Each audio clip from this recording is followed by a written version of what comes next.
¿Sí? Ah, muy bien. Adelante. Perfecto.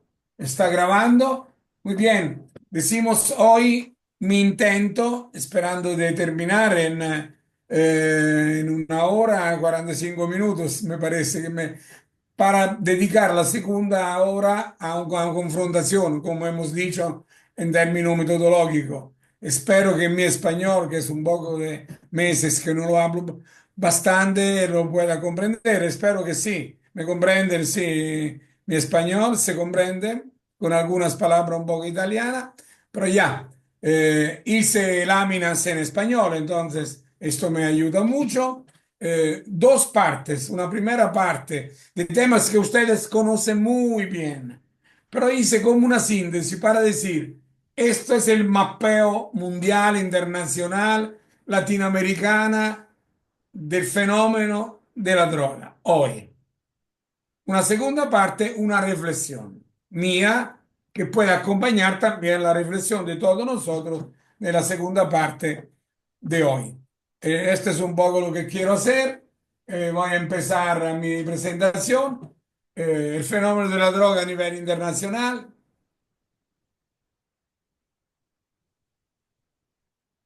Un momento.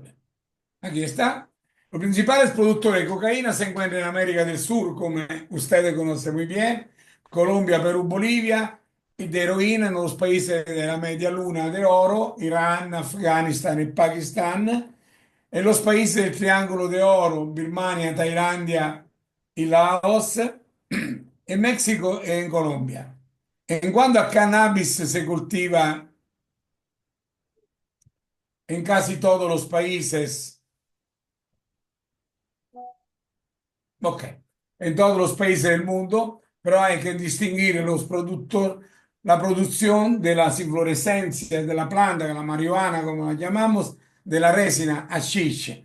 El principal productor mundial de marihuana es México, seguido de Albania, Estados Unidos, Paraguay y Nigeria, mientras que de hashish son Marruecos, Pakistán y Líbano. Los principales productores de drogas sintéticas, que es el gran tema que tenemos que tener en gran consideración hoy, anfetaminas, metanfetaminas, ketamina, SLD, LSD, MDMA, famosa éxtasis, se concentra en Asia, China, India, Siria y Birmania. También hemos tenido, como saben, muchísimos laboratorios en área de la Unión Soviética, también de países balcánicos. Eh, pe- Mucho se consume en Holanda, Bélgica, se produce, disculpe, Holanda, Bélgica, República Checa, Polonia, Bulgaria y los países balcánicos. Los mayores consumidores de esta sustancia estupefaciente son los países occidentales. Este es otro tema que me parece muy relevante. El occidente es el gran lugar de consumo.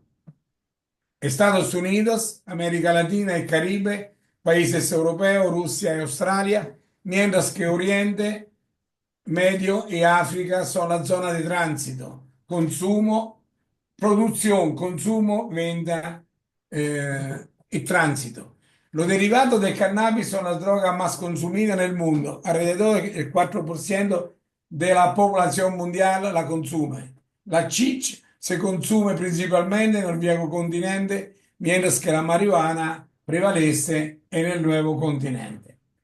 La principal ruta de cocaína se encuentra en estas zonas, desde los países productores de Sudamérica, pasando por Centroamérica o México, hasta Estados Unidos, por mar, aire, directamente a los aeropuertos y puertos europeos, o vía Brasil, Venezuela, y luego desde África Occidental al sur de Europa. Como ves, hay ruta muy amplia, muy desarticulada.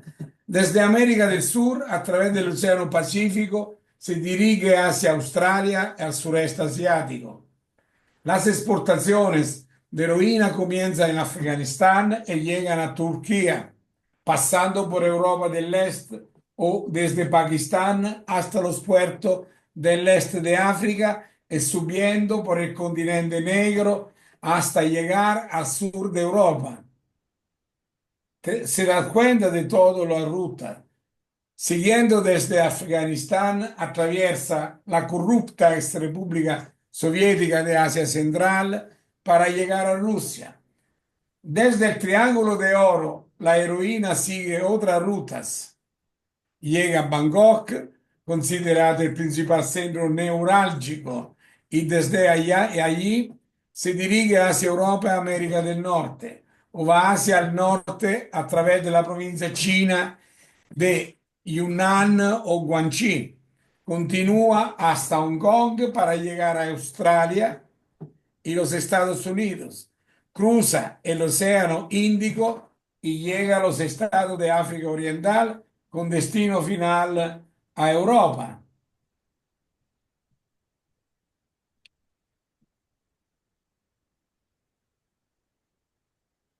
Ok.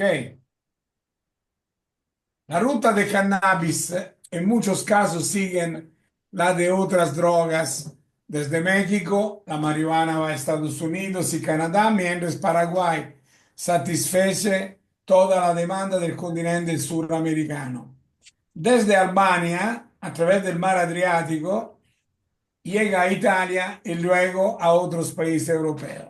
La Chiche, por su parte, que sale de Marruecos, sigue principalmente tres rutas. A través del estrecho de Gibraltar, llega a España, país con mayor número de incautaciones de esta droga, y desde allí se distribuye a los mercados de consumo de Europa. A través de Argelia y Túnez, llega a los puertos de la Cirenaica Libia y desembarca en las costas europeas con escala en Malta, o sigue la ruta del desierto hasta Egipto y luego vuelve a subir a Turquía, desde donde se envía a Europa por tierra a lo largo de los Balcanes. Desde Pakistán, la Chich sigue la misma ruta que el tráfico de heroína, mientras que desde el Líbano pasa a Siria y Turquía y desde allí se vende en todo el mundo. Comprende un poco lo que esta primera parte que ya le propuse. ¿Dónde está? Ajá.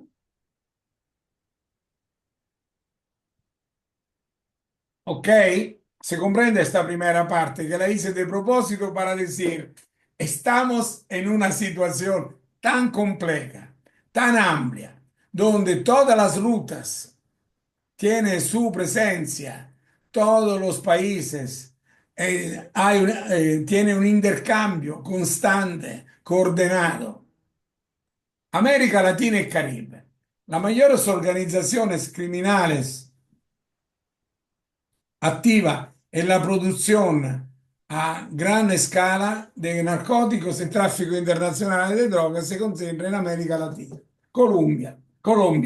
Actualmente Colombia sigue siendo uno de los países donde la droga, específicamente cocaína, representa un negocio que produce buena parte de la riqueza del país. Las plantaciones de coca, adormitera y cannabis se extienden sobre todo en los departamentos de Nariño, Putumayo y Valle del Cauca.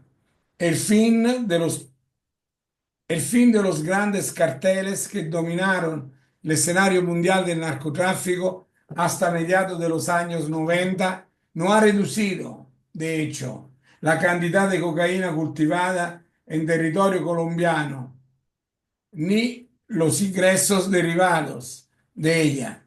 Este índice, además de alterar sobre la estabilidad de la economía del país, revela el fracaso del Plan Colombia, implementado por Estados Unidos para combatir el cultivo ilícito de droga. El predominio de los grandes carteles ha sido sustituido por un mercado fragmentado, con jerarquías poco poco claras y caracterizado por una multitud de grupos muy pequeños, los que ha llevado a las autoridades de inteligencia a definir el fenómeno con el término de miniaturización de los carteles. Este es un cambio muy fuerte que ocurrió en las últimas décadas. Estos grupos se llaman bandas criminales, BATRIM, y operan en alianza cada vez más estrecha con los narcotraficantes mexicanos y los grupos paramilitares colombianos. Una de las características que siempre ha distinguido a los narcotraficantes colombianos es su genio para identificar sistemas eficientes de transporte de cocaína, nuevas rutas de exportación y métodos muy interesantes de ocultamiento. Si bien los correos humanos y animales son excelentes para enviar pequeñas cantidades, para cargas grandes los colombianos han recurrido al diseño y construcción de submarinos, aprovechando el conocimiento puesto a disposición por, por algunos ingenieros rusos. Los submarinos parten de las costas colombianas, muchas veces escoltados por una flota de barcos pesqueros y según las investigaciones siguen las rutas entre la isla de Malopelo y las Galápagos hacia el noreste para llegar al punto de encuentro con el barco del cartel mexicano listo para recibir la carga que distribuirán a los distintos destinos. Hay casos en que el submarino es incluso radio controlado por por un buque de apoyo que lo sigue a distancia prudencial y que, al momento justo, entrega el hardware a los narcos mexicanos para el posterior control de las operaciones. Para grandes cargas también se utilizan avionetas, las cuales son obligadas a aterrizar y despegar en pistas clandestinas repartidas por todo el territorio. Además de la ruta del Pacífico, también es muy popular la ruta que pasa por el Caribe Occidental, Jamaica e Islas Caimán, y llega a México desde Centroamérica.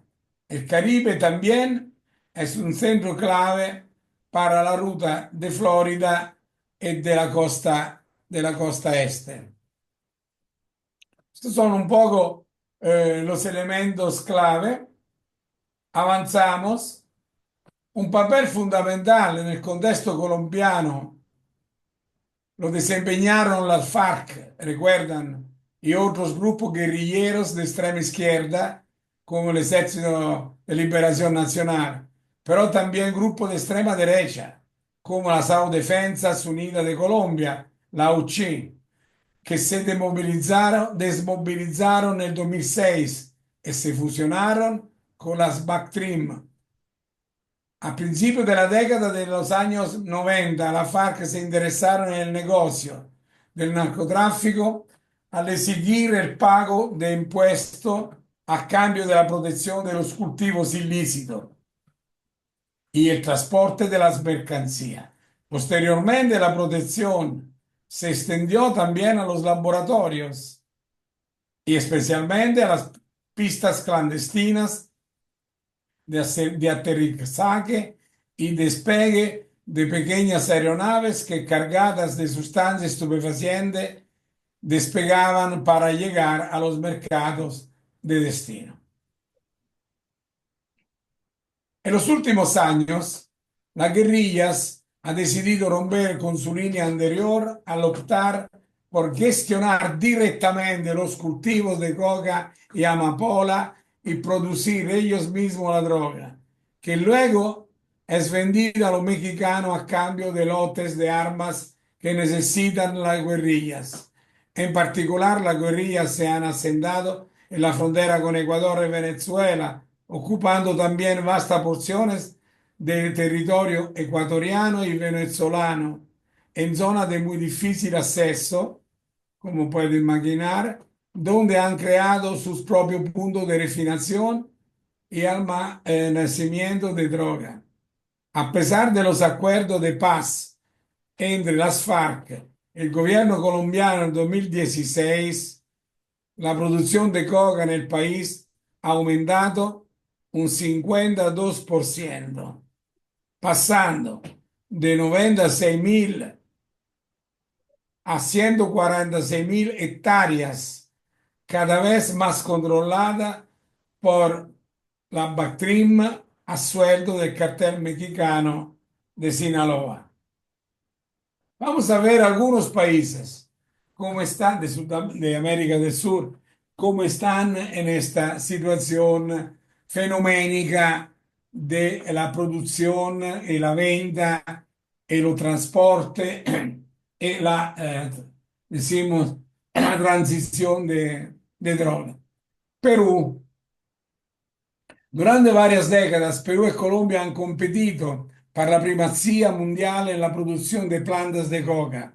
La producción de coca peruana siempre ha estado concentrada en el valle del Alto Huelaga y en los valles de los ríos Apurímac y Ene en la frontera con Bolivia, donde en las décadas de 1980 y 90 la pasta de coca era vendida a los carteles de Medellín y Cali por delincuentes locales a su servicio. En primer lugar, Demetrio Chávez, Peña Herrera, más conocido como el Vaticano, quien declaró haber pagado $50.000 mensuales a Vladimiro Montesinos, ex asesor de seguridad del presidente peruano Alberto Fujimori, para proteger su tráfico. En la década de los años 90, la producción de coca pasó a mano del grupo terrorista Sendero Luminoso, que imponía impuestos a los cocaleros de Alto Huelaga y protegía a los traficantes locales para financiar la guerra de las guerrillas. Aunque casi toda la cocaína que se consuma en Estados Unidos proviene de Colombia, pequeños clanes familiares peruanos, que se llaman firmas, han montado laboratorios para producir su propia cocaína que termina en Estados Unidos, Brasil y Europa a través de acuerdos con el cartel de Sinaloa, la 'ndrangheta italiana y el primero comando de la capital brasileiro. Se estima ahora que el 60% de la cocaína que se consume hoy en Europa proviene de Perú, a través de puertos brasileños, mientras que Brasil se ha convertido en el segundo mayor consumidor mundial de cocaína. Bolivia, que yo conozco muy bien, hoy en día Bolivia es el tercer mayor productor de cocaína del mundo, después de Colombia y Perú, la cual se cultiva principalmente en la región del Chapare, departamento de Cochabamba, y en los Yungas, departamento de La Paz. Sin embargo, a mediados de la década 70, Bolivia era el principal productor mundial, cosiendo 10.000 hectáreas de planta de coca y una producción anual de 75.000 toneladas de pasta de coca. El principal narcotraficante boliviano en ese momento era Roberto Suárez Gómez, que un poco lo llamaba el rey de la cocaína, un rico terrateniente que enviaba casi 2 toneladas de pasta de coca al día desde su laboratorio en la selva boliviana a los socios colombianos del cartel de Medellín. Suárez Gómez también tenía una milicia paramilitar de 1.500 hombres entrenados por ex oficiales nazistas. En el 1980 estuve entre los financistas del golpe militar del general Mesa Tecada, que transformó a Bolivia en un verdadero narcoestado. La detención de Gómez en 1988 y de su sobrino Jorge Roca Suárez en 1990, así como el fin de sus aliados en Medellín, fue el resultado de la guerra contra las drogas lanzada por Estados Unidos contra el tráfico de cocaína, En 1988, Estados Unidos indujo al gobierno boliviano a aprobar la ley 101-1008 que estableció la limitación de la producción de coca a determinadas zonas del país, definiendo los lugares donde sería cultivada por usos ilícitos. En respuesta a los intentos de erradicar el cultivo de coca, los cocaleros del Chapare formaron sindicatos que rápidamente se volvieron muy poderosos y ganaron un amplio apoyo en la sociedad boliviana hasta el punto de que su líder, Evo Morales, se convirtió en presidente de Bolivia en el 2005. Uno de los primeros actos del gobierno de Morales fue expulsar del país al embajador de Estados Unidos y a algunos miembros de la DEA por cargos de conspiración. Yo estaba allá en esta temporada. Desde la década 90, Bolivia ha visto la presencia de importantes organizaciones criminales, Cartel de Sinaloa, primero comando da capital brasileiro, 'Ndrangheta y Cosa Nostra italiano, interesados en comprar cargamentos de cocaína.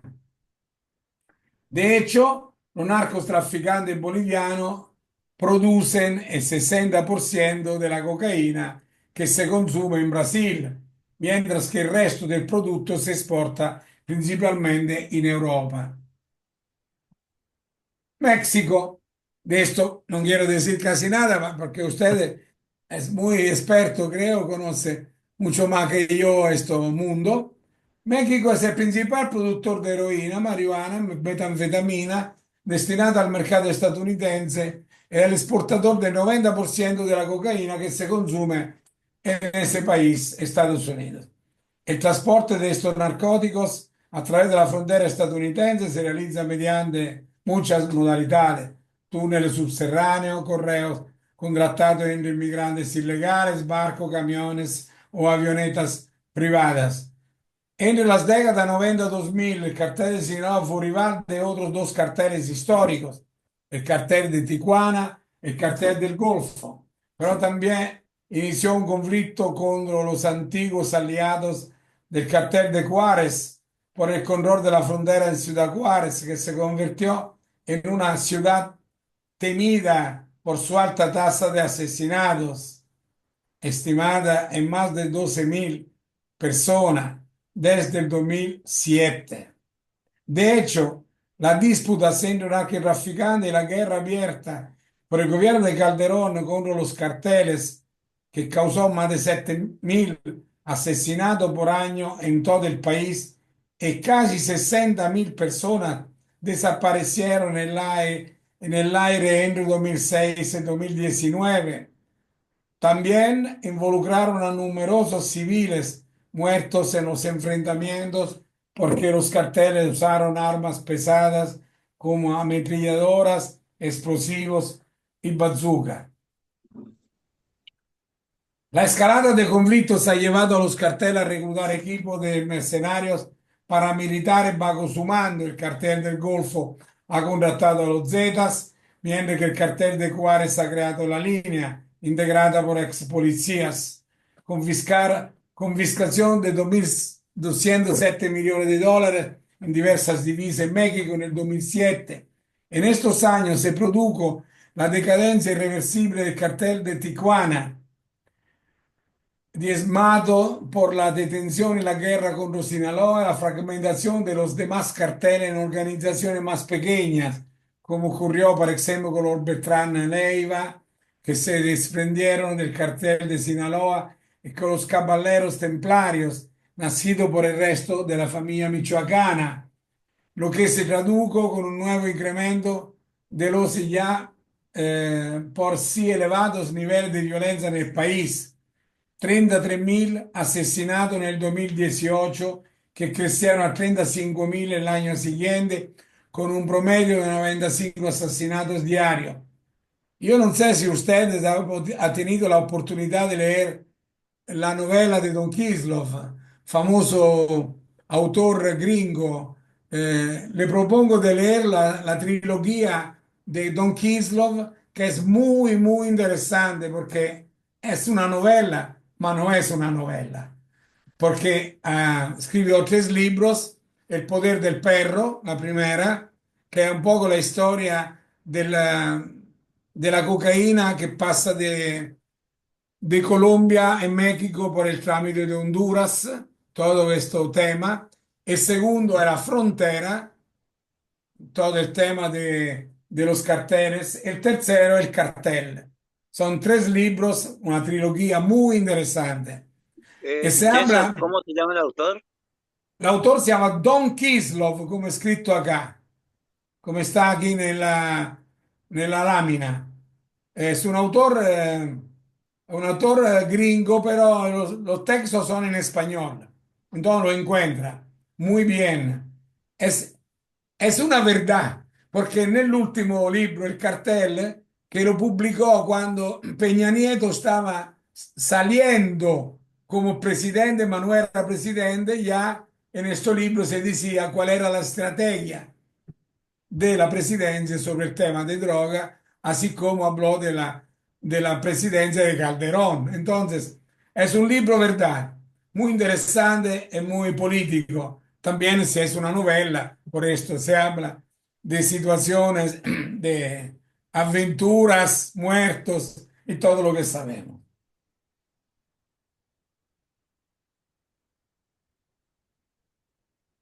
Mientras tanto, la producción de heroína en el estado de Guerrero alcanzó su pico máximo en el 2016 para luego sufrir un fuerte descenso 3 años después debido al abuso de opiáceos sintéticos fabricados en China, especialmente el fentanilo y sus derivados. De hecho, los carteles mexicanos habían iniciado relaciones con las tríadas de Hong Kong y Taiwán para importar efedrina necesaria para la producción de metanfetaminas y también habían comenzado a comprar grandes cantidades de fentanilo.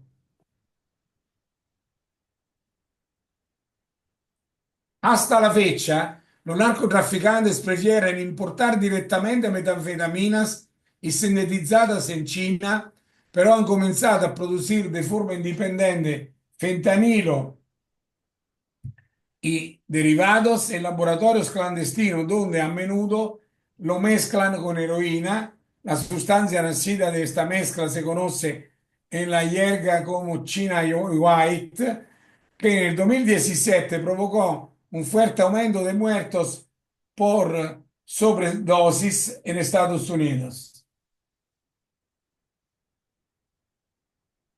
Brasil. En la década de 2000, Brasil se convirtió en el segundo mayor consumidor de cocaína del mundo, después de Estados Unidos, y en el mayor consumidor mundial de crack, cocaína sin cristal fumable. En el país hay al menos 30 grupos criminales que controlan las favelas locales, pero el primero Comando Capital de San Paulo, el Comando Vermejo de Río de Janeiro y la Familia do Norte de Manaus son las organizaciones criminales más poderosas y sanguinarias, nacidas por el contexto violento de los carteles por los cárceles brasileños. Sobre esto quería hacer un comentario que me parece importante, que se refiere al tema eh, de la institución penal. Yo creo que hoy necesita una gran reflexión sobre la situación penal en Brasil, en Ecuador, en Perú, en Bolivia, donde hay muchísimas personas detenidas, muchísimas. Disculpen, puede. Gracias. También Daniel puede cerrar que quiero decir que hemos visto en los meses pasados una gran crisis en Ecuador sobre la revolución de los detenidos, que también habían una fuerte conexión con la detención de personas en Brasil, en Bolivia, en México. Hemos visto una situación muy complicada, a fuerte intensidad. Esto significa que todos los carteles está adentro el mundo penitenciario, están armando una fuerte insurrección. Hemos visto en Ecuador, a Guayaquil, lo que ha pasado el año 2024.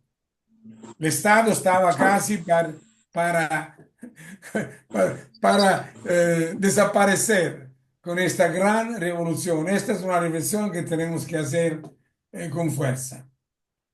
En particular, el primero comando de capital cuenta con aproximadamente 30.000 miembros y su principal actividad, además de asesinato, robo y secuestros en el tráfico de cocaína.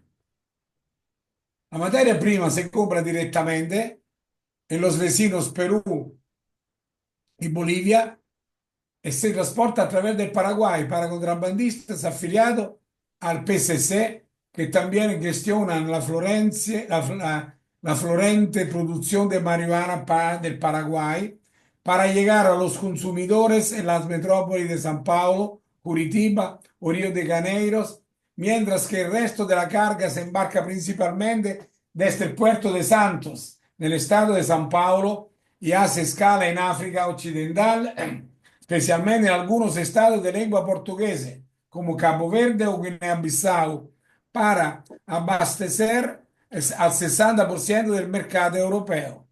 En esta Vincenzo, acá perspectiva, te hago un aporte. En ¿cómo? Mi provincia que es Corriente, linda con Paraguay y Brasil, también hay mucho narcotráfico de marihuana. Exactamente.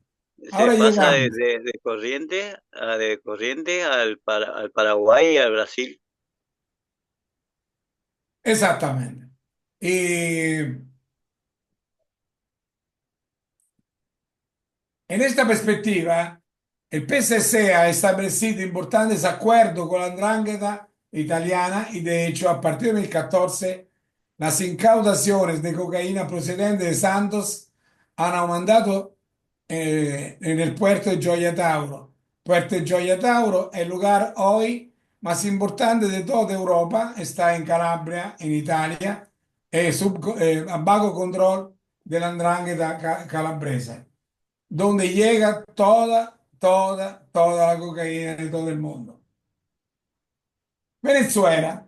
Venezuela se le ha calificado de narcoestado debido a los vínculos entre algunos funcionarios del gobierno venezolano y los carteles de droga. De hecho, en la región de Catacumbo, en la frontera entre Colombia y Venezuela, existe una alta concentración, como hemos dicho, de plantaciones de coca manejada por la guerrilla de la FARC gracias a la protección otorgada en el pasado por el gobierno de Hugo Chávez, el Ejército Nacional Bolivariano, que también permitía el tránsito de cargamentos de cocaína por el país, tanto así que se habló de un verdadero cartel de los soles por el nombre del emblema que lucían los informes de los oficiales venezolanos. En el 2017, el vicepresidente venezolano Tarek El Aissami fu accusato por el gobierno de Estados Unidos de ser narcotraficante y de apoyar al cartel mexicano Los Zetas. Los sobrinos del presidente Nicolás Maduro también fueron acusados de financiar el tráfico de cocaína. Por estas razones, en noviembre de 2017, la embajadora de Estados Unidos ante la ONU, Nikki Haley, definió a Venezuela como un narcoestado que amenaza a la región, al hemisferio y al mundo.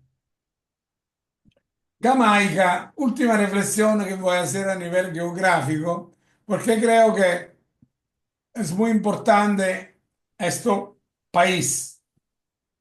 Jamaica es un importante productor de marihuana eh, y que se hizo famosa en todo el mundo gracias a la cultura rasta. Recuerdan nuestra historia de cuando éramos jóvenes, Simón Tavera. Y desde la década de los años 80 también se han convertido en un centro de cocaína colombiana hacia el mercado estadounidense. De hecho, a finale della década, la pandilla jamaicana, specialmente la poderosa e violenta Software Posse, controllava il 40% del mercado statunitense de crack, gracias a los numerosos migrantes jamaicanos presentes en las ciudades de Nueva York, Miami, Houston, Toronto en Canadá, y fueron responsables de cientos de asesinatos en las guerras de la cocaína en 85-88. De hecho, se hablaba de una epidemia de crack en Estados Unidos, ya que en el 91 había hasta 400.000 consumidores solamente en Nueva York de crack. Hoy en día, las posesiones criminales, además de gestionar el flujo de cocaína desde Colombia y las plantaciones locales de cannabis, controlan amplias zonas y barrios de Kingston Town, Montego Bay, Spanish Town, que son escenario diario de brutales asesinatos, tiroteos, secuestros y violencia sexual. Nel 2010, Kingston fue escenario de violentos enfrentamientos entre los bandilleros y la policía para evitar la extradición a Estados Unidos del buscado narcotraficante Coque, líder de Shower Posse, quien finalmente fu catturato dalla polizia giamaichina. Una breve riflessione sobre el tema de excesivo de alcohol en América Latina. Nosotros hablamos siempre de cocaína, de heroína, de hashish, de marihuana, de toda la parte también química. Pero creo también, la reflexión que aquí propongo, el tema del consumo de alcohol es un otro gran tema, que en México también lo hemos hablado mucho, lo hemos considerado mucho como un tema muy complicado. El consumo excesivo de alcohol en América Latina es un importante problema de salud pública con graves consecuencias sanitarias, sociales y económicas. A continuación se presenta una visión rápidamente, datos altos niveles de consumo por cápita, según la Organización Panamericana de Salud. Algunos países de América Latina, como Argentina, Chile, Brasil y México, tienen un consumo de alcohol por cápita superior al promedio mundial. Impacto en la salud, aumenta el riesgo de sufrir enfermedades hepáticas, trastornos mentales, cáncer, accidentes de tráfico. El alcohol es un factor de riesgo de violencia doméstica y otros delitos, especialmente en contexto de pobreza o exclusión social. Este es un tema que quiero aquí poner en forma muy importante. Factores culturales y socioeconómicos. El alcohol tiene un papel profundamente arraigado en las tradiciones y rituales sociales de muchos países latinos. Las desigualdades económicas empujan a algunas personas al abuso del alcohol como una forma de liberación o de afrontar una situación. La mala regulación de estas ventas de alcohol contribuyen al abuso. Y si vamos a ver esto en México, vamos a ver que es un tema también muy, muy relevante porque el inicio es muy temprano. Aproximadamente el 60% de los jóvenes en México comienzan a beber alcohol durante la adolescencia. En particular, en el estado de Baja California, este porcentaje aumentó del 20% en relación a 5 años atrás. Consumo de adolescentes. Según la encuesta nacional de consumo de droga, el 39% de adolescentes ha consumido alcohol al menos una vez en su vida, siendo el 28% que lo ha hecho en el último año. Los consumos excesivos de alcohol en los últimos meses aumentan del 4,3% hasta el 8% del 2016 y mucho más en estos años. También los adultos consuman alcohol y aumentó del 64,7% al 71%. Hoy estamos al 77%. El tema del consumo excesivo.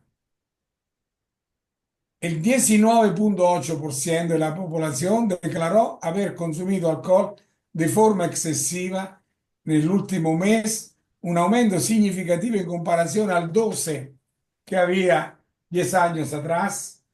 La dependencia del alcohol, aproximadamente el 2.2 de la población de 12 a 65 años presentó signos de dependencia de alcohol con una prevalencia mayor entre los hombres que entre las mujeres.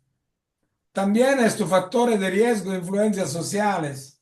Son factores, esto del alcohol, asociado con el consumo excesivo.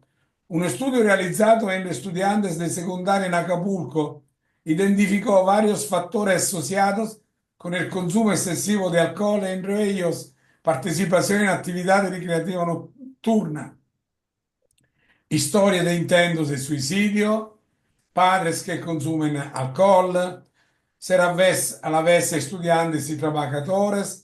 Estos factores aumentan el riesgo de consumo de alcohol entre los jóvenes. Para terminar, impacto en la salud de las comunidades. Daño a la salud. El consumo temprano de alcohol contribuye en gran medida a enfermedades hepáticas, trastorno mentales, cáncer y accidentes de tránsito. Las muertes relacionadas con el alcohol en México aumentan de 32.000 en el 2000 a 50.000 en el 2019. De 32.000 a 50.000. También el tema correlato con violencia y delincuencia. México tiene la segunda tasa más alta de homicidios relacionada con el alcohol en la región de las Américas. Adicciones. Se estima que 5 millones de mexicanos sufren de dependencia severa de alcohol, siendo el consumo excesivo un factor de riesgo importante para los trastornos, para los trastornos por consumo de alcohol. Políticas y restricciones fiscales. La densidad de puntos de venta de alcohol y los precios más bajos en México se asocian con un mayor riesgo de consumo excesivo de alcohol. Los estudios sugieren que una política fiscal más estricta y unas restricciones espaciales en el número de puntos de venta podrían ayudar a reducir el consumo excesivo de alcohol. Programa de prevención. Se necesitan programas de concientización e intervenciones específicos, específicamente para las mujeres, quienes se muestran una mayor tendencia a no buscar ayuda para los problemas relacionados con el alcohol. Esta es una rápida, muy rápida lectura internacional, ma muy enfocada en América Latina sobre el tema del consumo de droga y rápidamente dos palabras sobre el tema de consumo de alcohol. Esta es un poco la reflexión que yo hice. Seguramente ustedes tienen una gran competencia sobre esto y yo lo hice específicamente para poder con ustedes definir muy bien qué podemos hacer en una situación así amplia. Yo propongo algunas visiones para terminar mi reflexión. Me da 5 minutos para después ponemos a discutir. Muy La bien. primera, la crisis de los opioides y la lucha contra las drogas sintéticas. En el contexto de la actual crisis de los opioides, que es una crisis en Estados Unidos, con más de 107.000 muertos solamente en el 2021, los presidentes mexicanos, y además que por favor,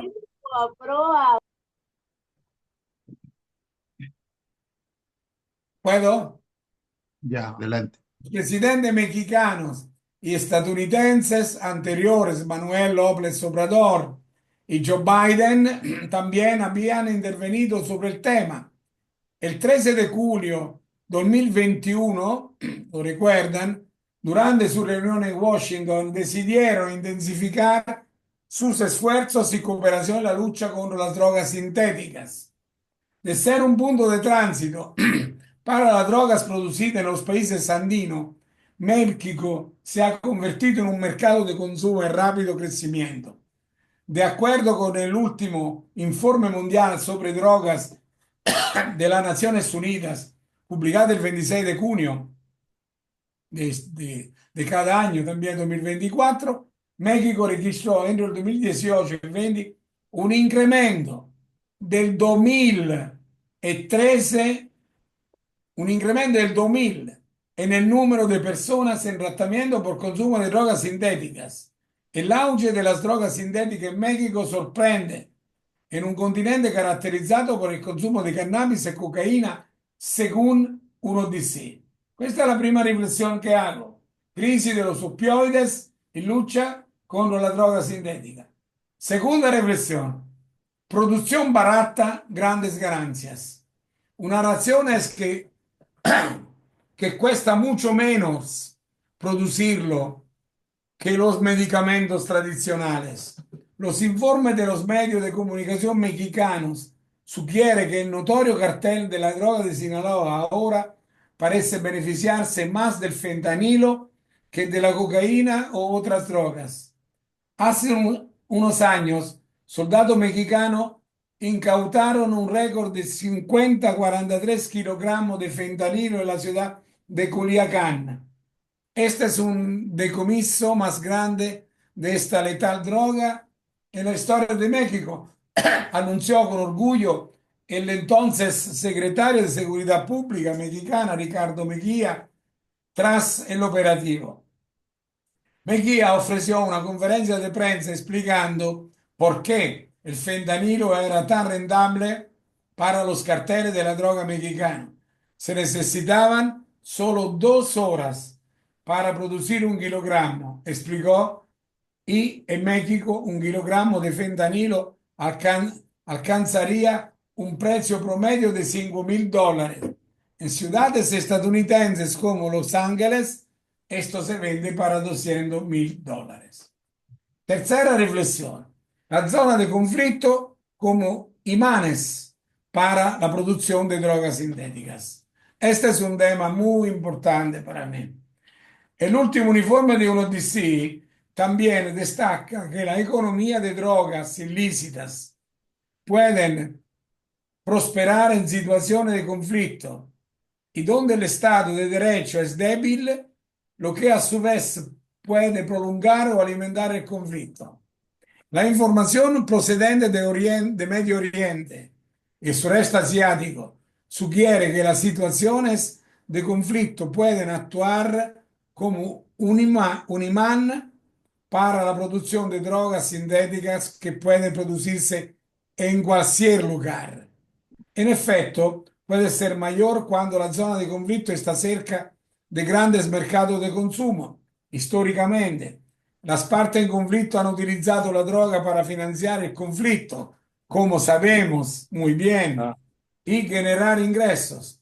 El Informe Mundial sobre Droga 2023 también revela que los conflictos también pueden perturbar y modificar la ruta del tráfico de droga, como ha ocurrido en los Balcanes y más recientemente en Ucrania.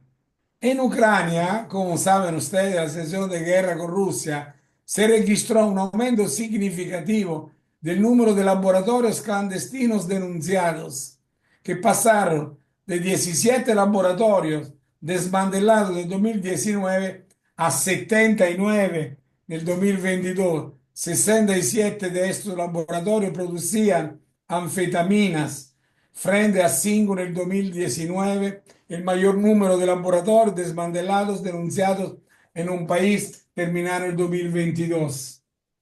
Cuarta reflexión, rutas y llegadas de la droga. La droga llega de todas las formas posibles e imaginables.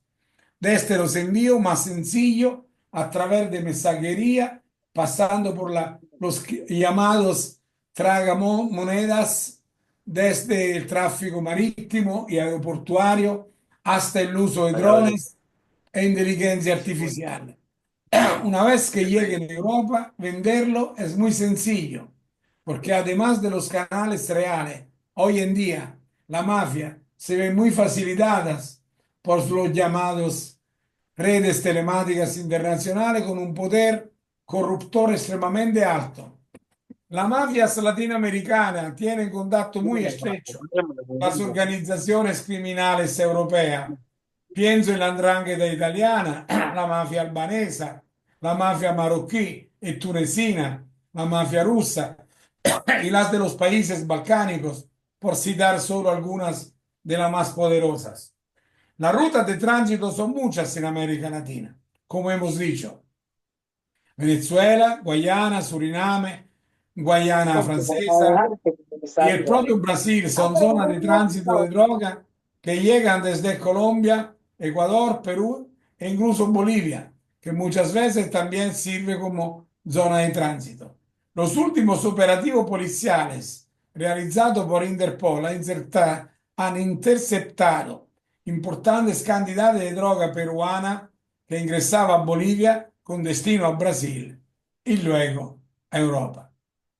Quinta reflexión. ¿A dónde vamos? Entonces, sobre el cual me gustaría una reflexión colectiva entre nosotros. El fenómeno criminal del narcotráfico es global, multidimensional y sectorial. No puede centrarse solo en un lugar de origen en sentido absoluto. Hoy esto lo podemos decir. El intento que yo hice estuve esto. El nuestro fenómeno es global, multidimensional y sectorial. Y no hay un lugar de origen en sentido absoluto. Hasta la fecha, los principales productores de cocaína se encuentran en América del Sur, como hemos dicho, y de heroína en los países árabes, Irán, Afganistán, Turquía y Pakistán. En los países asiáticos, Birmania, Tailandia, Laos. En China existe el mayor mercado de drogas sintéticas, entre lo que destaca la droga fentanilo, que además de ser un narcótico por sí mismo, sirve para sintetizar muchas otras drogas. Estos mercados, gestionados por organizaciones mafiosas, a menudo en consorcio entre sí, necesitan absolutamente la cooperación internacional, judicial, policial, para ser controlados y combatidos, adaptándose a las muy recientes metamorfosis del crimen organizado moderno.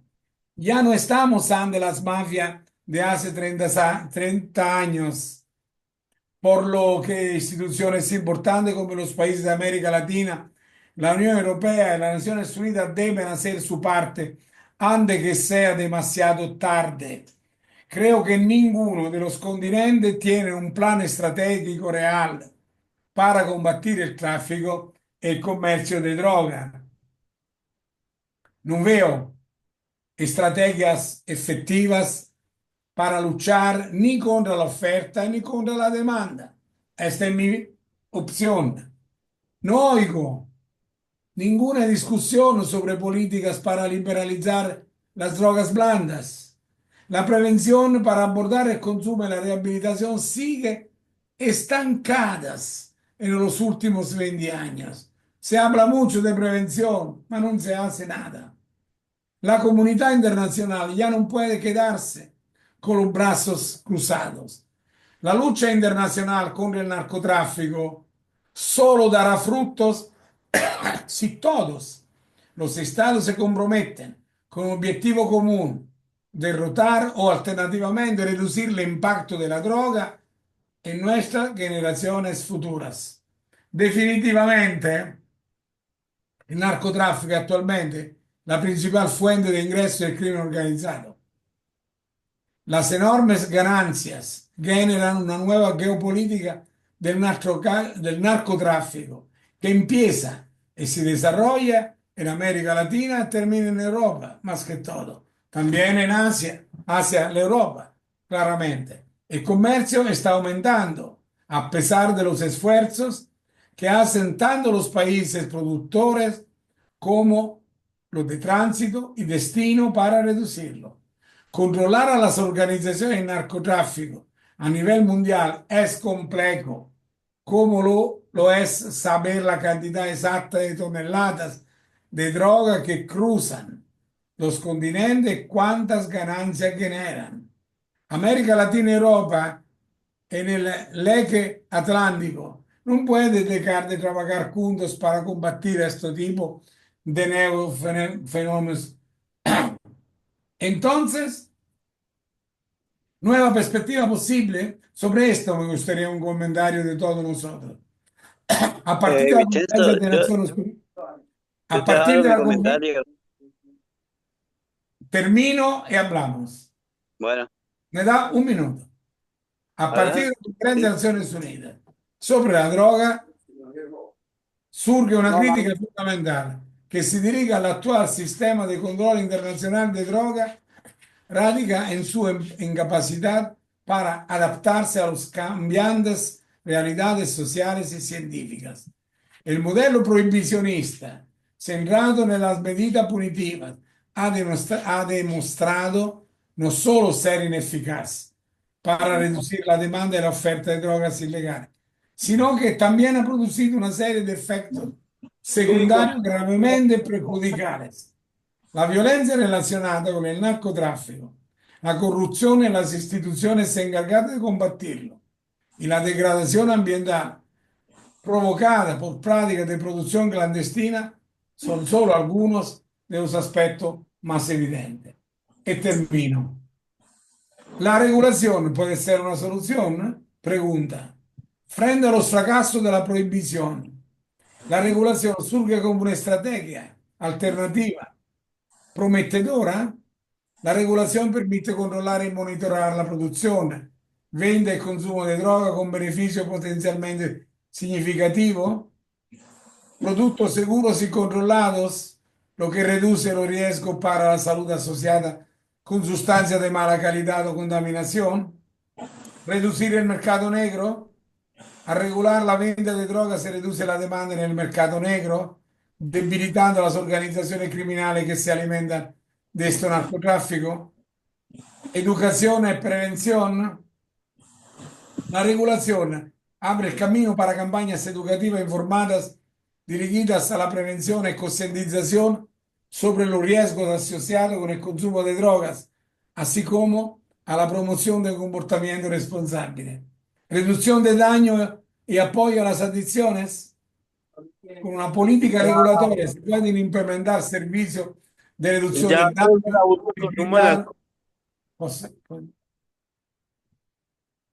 y brindar, un apoyo más efectivo a quienes buscan ayuda para adicciones. Y aquí se podría pensar ya algunas propuestas. Hay un caso europeo, se llama Marsella, la ciudad portuaria de Francia, donde también todo el trabajo que se hace es un trabajo comunitario. Las iniciativas como la asociaciones locales, actividades deportivas, sociales, inclusivas, buscan a reconstruir la confianza en la policía y la población, subrayando la necesidad de abordar las raíces sociales del tráfico de droga a través del empleo, el desarrollo del emprendimiento local. Es posible, se puede construir un cambio de paradigma con la centralidad de la comunidad local. Estas son las preguntas que seguramente podremos discutir adentro en nuestro diplomado en estos meses seguramente. Y aquí me quedo. Vincenzo, yo te iba a decir